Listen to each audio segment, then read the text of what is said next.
Morning everyone. তো এখন আমি মেয়েকে গাড়িতে চাপাতে এসেছি। চলো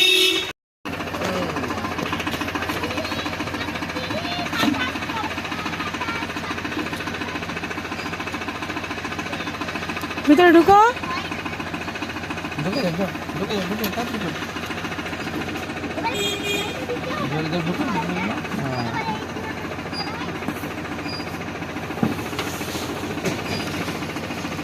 বাই বাই।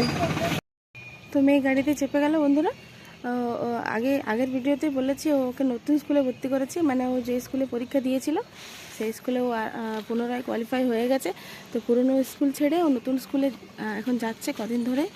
আর এখন বাজছে ভোর 5:30। ওকে গাড়িতে তুলে দিলাম, মানে আমাদের নিজেদেরই ঘুম ভাঙছে না, ও তো ছোটো বাচ্চা, তবুও নতুন স্কুল যাওয়ার এক্সাইটমেন্টে উঠে পড়ছে। তো যাই হোক চলো, গাড়িতে চেপে পড়েছে। আরেকজন বাচ্চাকে নিয়ে তুলতে গেল দাদাভাই। তো এই রাস্তাটা দিয়ে পেরিয়ে যাবে। তো চলো বন্ধুরা, সারাদিনের ব্লগ তোমাদের সঙ্গে শেয়ার করব, তোমরা সঙ্গে থাকো। ওই যে গাড়িটা আসছে, আরেকজন বাচ্চাকে তুলে পড়ে।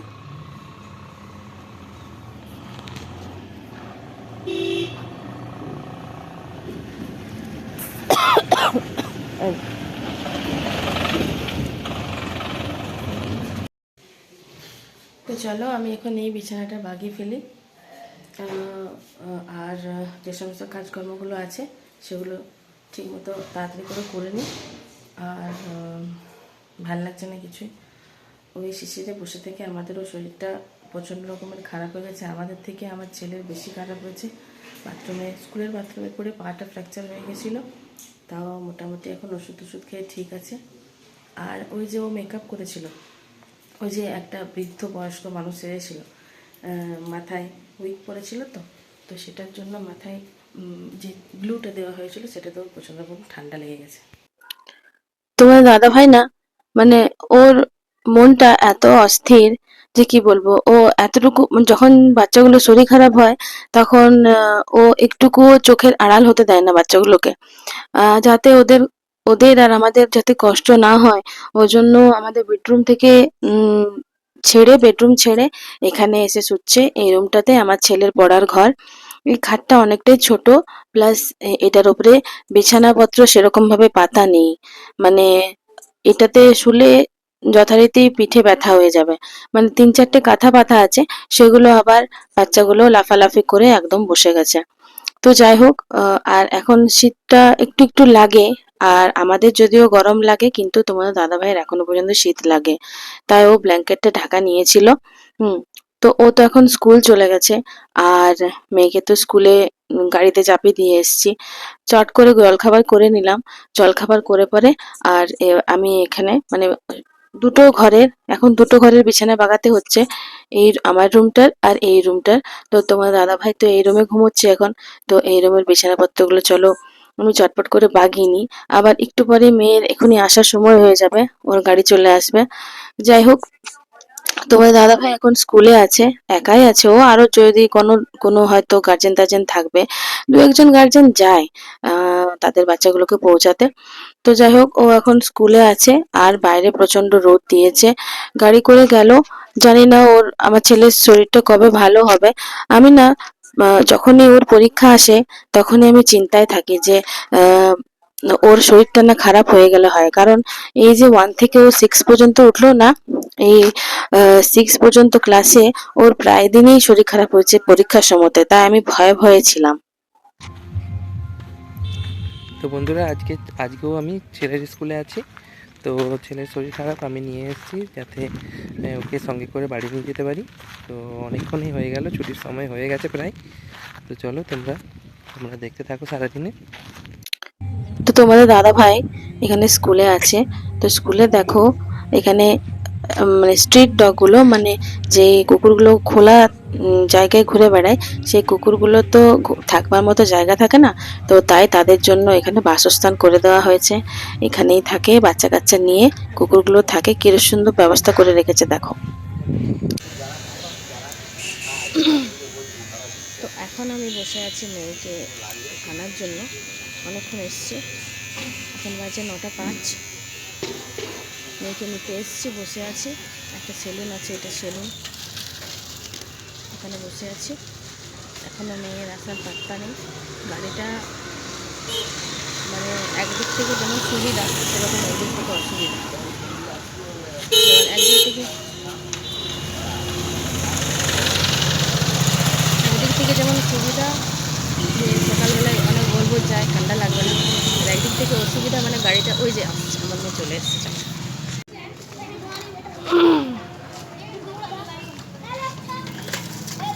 ওই যে গাড়িটা আসছে।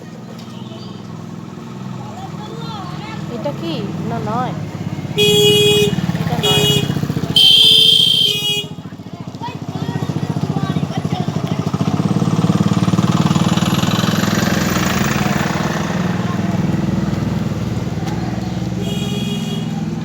এটা নয় বন্ধুরা। মাছ নেওয়া কমপ্লিট হয়ে গেছে। সবাইকের জন্য চারাপোনা আছে। আমার মেয়ে আবার চারাপোনা খেতে পছন্দ করে না, ওর জন্য আর আমার জন্য 2 পিস বড় মাছ আছে। বাকি সবাইকের জন্য চারাপোনা নেওয়া আছে, কিন্তু এখনও মাছটা ধোয়া হয়নি। এই সবেমাত্র জলখাবার করলাম, মেয়েকে খাওয়াচ্ছিলাম। মেয়ে মুড়ি খাবে, ওই জন্য মুড়ি নিতে এসেছি। চলো মাছটা রেখে হাতটা ধুয়ে নিই। তো ছেলেকে নিয়ে তোমার দাদাভাই স্কুল চলে গেছে। ওর পরীক্ষা মোটামুটি হচ্ছে, মানে সারা বছর তো একটু একটু করে পড়িয়েছি, আর এই পরীক্ষার সময় আমি যেটা ভয় করি সেটাই হয়। মানে আমি প্রতি বছর ভাবি, মানে প্রতি বছর নয়, প্রতি পরীক্ষার সময় ভাবি যেন ওর শরীরটা না খারাপ হয়। ওর শরীরটা এত খারাপ হয়ে যায়, মানে কি বলবো, মানে অকারণে শরীর খারাপ হয়ে যায় ওর। প্রত্যেক পরীক্ষার সময়তে, এমনকি এই যে 1 থেকে 6 পর্যন্ত ও যে পড়েছে, তো আমি দেখো আমার দুষ্টু না। তো ও যে এই যে 1 থেকে 6 উঠলো, এবারে 7-এ উঠবে। প্রতি বছর ওর পরীক্ষার সময় শরীর খারাপ কিছু না কিছু হবেই। কিছুদিন আগে মামস হয়েছিল, গলা ফুলে গেছিলো, তখনও পরীক্ষা চলছিল। জয় বাংলা হয়েছিল, তখনও পরীক্ষা চলছিল। হ্যাঁ, একটা একটা জিনিস স্কুল থেকে নিয়ে আসে ও। আর এত শরীরটা খারাপ হয়ে যায় যে কি বলবো, ঘরে কাঁদা কাটার মতো অবস্থা হয়ে যায়। তো মা বাবা ওকে দেখার জন্য আসবে, 2-3 দিনের মধ্যেই আসবে।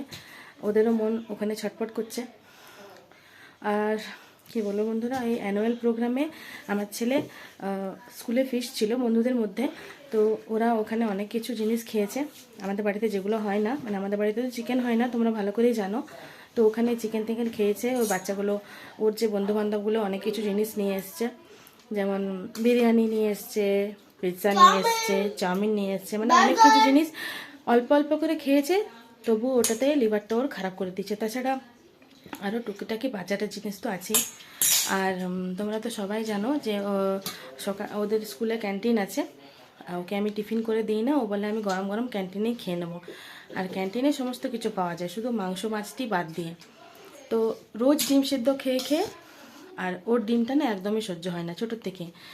তো যাই হোক, রোজ ডিম ও পয়সা দিচ্ছি, টিফিন খাচ্ছে, তার সঙ্গে সঙ্গে একটা একটা ডিমেও খেয়ে নিচ্ছে। আবার বাড়িতেও যদি ডিম হয় সেটাও এসে পরে খাচ্ছে। ওই জন্য ওর লিভারটা পুরো গন্ডগোল হয়ে গেছে। ডাক্তার বলেছে, ডাক্তার বলছে, একটা ডাক্তার বলছে তোমাদের দাদাভাই তো, আমার শ্বশুরমশাই অমনি ছিলেন, মানে একটা ডাক্তারে মন ভরতো না। একবারে হোমিওপ্যাথি যাচ্ছে, একবার অ্যালোপ্যাথি যাচ্ছে। হোমিওপ্যাথি ডাক্তার বলছেন যে ওর জন্ডিসের লক্ষণ আছে, আর অ্যালোপ্যাথি ডাক্তার বলছে যে ওর টাইফয়েডের লক্ষণ আছে। তো মাথা খারাপ হয়ে গেছে আমাদের, কী করবো কিছু বুঝতে পারছি না। হোমিওপ্যাথি খাওয়াবো না অ্যালোপ্যাথি খাওয়াবো। তো যাই হোক, তোমার দাদাভাই তো ওকে স্কুল নিয়ে গেছে। একটু পরেই চলে আসবো, মানে ছুটি হবার আগে ওকে নিয়ে চলে আসবে। মানে ছুটির অন্যান্য বাচ্চাগুলো বাসে করে আসবে, তো আর ও আসবে গাড়িতে করে। তো আগেই বাড়ি ফিরে চলে আসবে। চলো, আমি এখন কাপড় জামা হাতে নিয়ে আছি, এখন আমি স্নান পুজো করতে যাব। গোপাল সোনাকে ভালো করে পুজো দিই গা, যেন আমার গোপালটাকে যেন ভালো করে দেয় ঠাকুর খুব তাড়াতাড়ি। চলো তবে, আর দেরি হয়ে যাচ্ছে, দেরি না করে স্নান করি গা। তো আমার গোপাল সোনা এখনও ঘুমোচ্ছে। এখন ঘড়িতে বাজে 11:30। চলো ওকে তুলে দিই।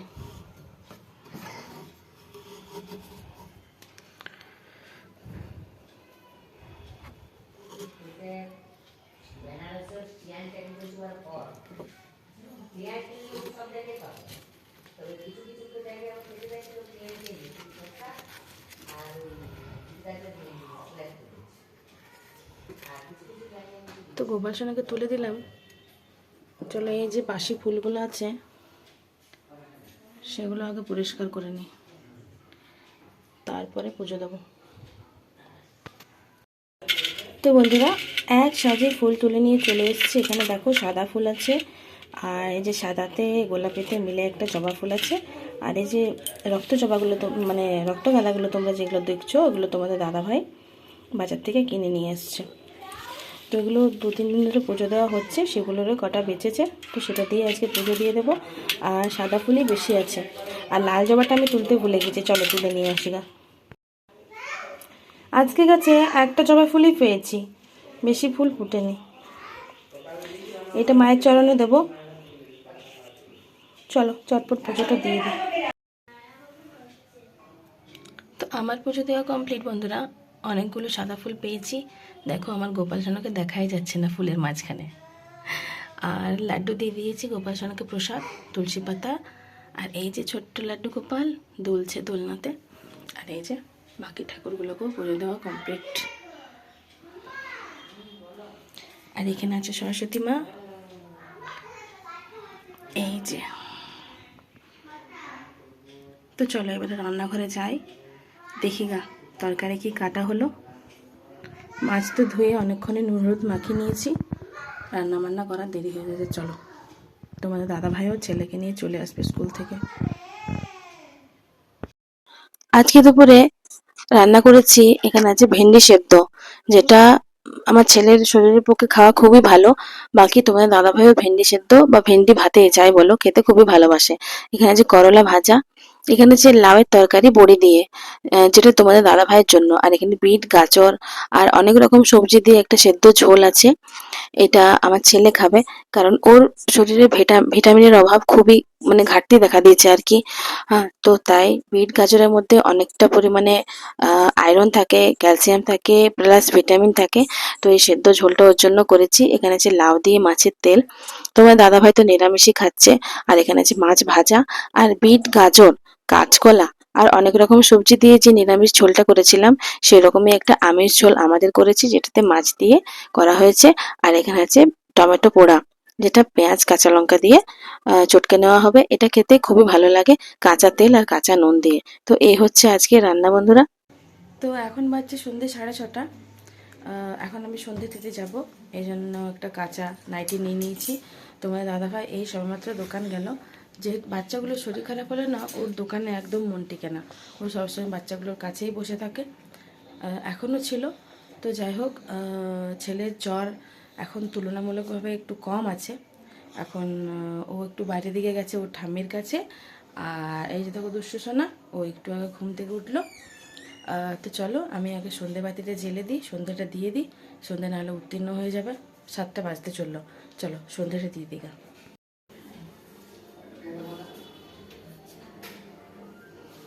তো সন্ধ্যা দিতে চলে এসেছি বন্ধুরা। এই যে দুটো প্রদীপ জ্বেলে নিয়েছে, একটা ঠাকুর ঘোরার জন্য আর একটা তুলসী মঞ্চের জন্য।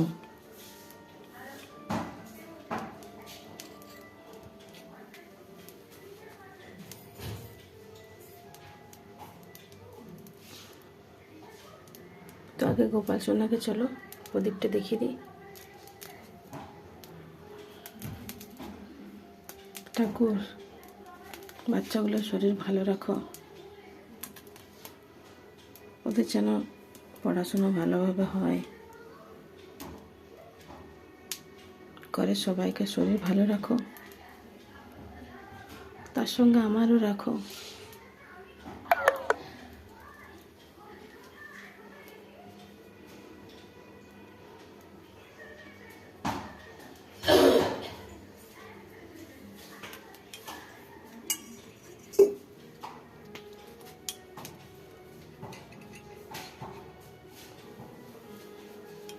এই যে প্রদীপটা আছে, এটা চলো তুলসী মঞ্চে দিয়ে আসি।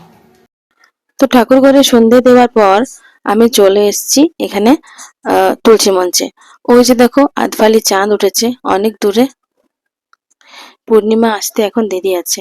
তো যাই হোক চলো, তুলসী মঞ্চের এই যে জায়গাটা আমাদের একটু অন্ধকার থাকে, কারণ উঠোনের মধ্যে একটা লাইট জ্বলে তো। আর এখানে দেখো গাছ থেকে একটা আম পড়েছে, এটা মানে রোদে গরমে পচে গেছে আর কি। টুকটাক আম ধরেছে গাছে, তো সেটা একদিন পেড়ে আচার করা হবে। আর এখানে চলো বাবা ভোলানাথকে আমি ভালো করে সন্ধে আরতি করে নিই। ঠাকুরকে ডাকছি, ঠাকুর ছেলেগুলোর শরীর ভালো রাখো, তিনটে বাচ্চার শরীর যেন ভালো থাকে। ওরা যদি সুস্থ থাকে তাহলে আমরাও সুস্থ থাকবো। এরকম ভাবে বারবার যদি শরীর খারাপ হয়, প্রতি মাসে যদি ডাক্তারখানা যেতে হয়, তাহলে কার মন ভালো থাকে বলো তো? তোমাদের দাদা ভাই তো কুম্ভ মেলায় যাবো যাবো করে তো ওর যাওয়া হলো না, একটার পর একটা বাধার সৃষ্টি হচ্ছে। ওর প্রথমে পায়ে একটা লোম ফোড়ার মতো হলো, তারপরে ছেলের শরীর খারাপ হলো, তারপরে ওর নিজের শরীর খারাপ হয়ে গেছে। তো ওর জন্য ও যাওয়া হলো না। ঠাকুর আগে টানায়নি ওকে, বলে না যে হাতে কড়ি পায়ে বল তবে যাবে লীলাচল। তো যাই হোক, ঠাকুর এখনো পর্যন্ত ওকে টানায়নি। অন্তরে ভক্তি থাকলে আর মনে যদি শান্তি থাকে তাহলে অবশ্যই একদিন না একদিন আমরা সেখানে পৌঁছাতে পারবো। তো যাই হোক, সন্ধ্যা দেওয়া হয়ে গেছে। ঠাকুর ঘরের কপাটটা মানে তুলসী মঞ্চের যে বাবা ভোলানাথের কাছে যে দরজাটা আছে সেটা লাগিয়ে দিলাম। চলে এসেছি ঠাকুর ঘরে। গোপাল সোনাকে আমি একটু জল বাতাসা খাইয়ে দিলাম, মুখটা মুছিয়ে দিয়েছি। চলো এবারে আমি ওকে শয়ন দিয়ে দিই। আহ এই যে দেখো, গোপাসনা বিছানাটা একটু ঠিক করে দিলাম, ওর গয়নাপত্রগুলো খুলে দিলাম, কারণ শুতে গেলে ওর গলায় লাগবে। আমরা যেমন কিছু গলায় গয়না টয়না পরে শুতে পারি না, আমার গোপাল সোনা তো সেরকমই। তো চলো, একটা হাতে ধরতে আমার অসুবিধা হচ্ছে কারণ একটা হাতে আমি ফোনটা ধরে আছি। গোপাল সোনাকে আমি শয়ন দিয়ে দিলাম। তো আমার মানে মনটা এতটাই খারাপ, তোমরা আমার গলার আওয়াজ শুনে বুঝতে পারছো। আর এই ব্ল্যাঙ্কেটটা দেবার মতো এখন ঠান্ডা নেই, ওর গরম লাগবে। চলো মশারিটা দিয়ে দিই, নাহলে প্রচন্ড মশা। আর এই যে বাঁশিটা আছে, বাঁশিটা ওর কাছেই দিয়ে দেবো, কারণ বাঁশিটা আমি ওর কাজ ছাড়া করি না। আমাদের খুব প্রিয় জিনিস যেন আমরা, যেমন আমরা আমাদের কাজ ছাড়া করি না, সেই রকমই আমার গোপাল সোনার বাঁশিটা আমি ওর কাছেই রেখে দিই। আর ঠাকুরকে আমি এটাই প্রার্থনা করি, কালকে সকাল যেন একটা নতুন সূর্য, নতুন দিনের সূচনা হয়, সেই রকম ভাবে কালকে সকাল থেকে যেন আমার ছেলের শরীরটা খুব ভালো হয়ে যায়। তোমরাও প্রার্থনা করো বন্ধুরা। তো চলো বন্ধুরা, আজকের ভিডিও আমি এখানেই এন্ড করছি। আজকের ভিডিও তোমাদের কেমন লাগলো অবশ্যই কমেন্টে জানিও। আর ভিডিওটা বাড়াতে পারছি না, এখন আমি রান্নাঘরে যাব খাবার করার জন্য। তো কি রান্না করব সেটা তোমাদের সঙ্গে শেয়ার করলাম না, মন প্রচন্ড খারাপ। পারলে অবশ্যই লাইক শেয়ার আর সাবস্ক্রাইব করে দিও। চলো বন্ধুরা, টাটা, গুড নাইট।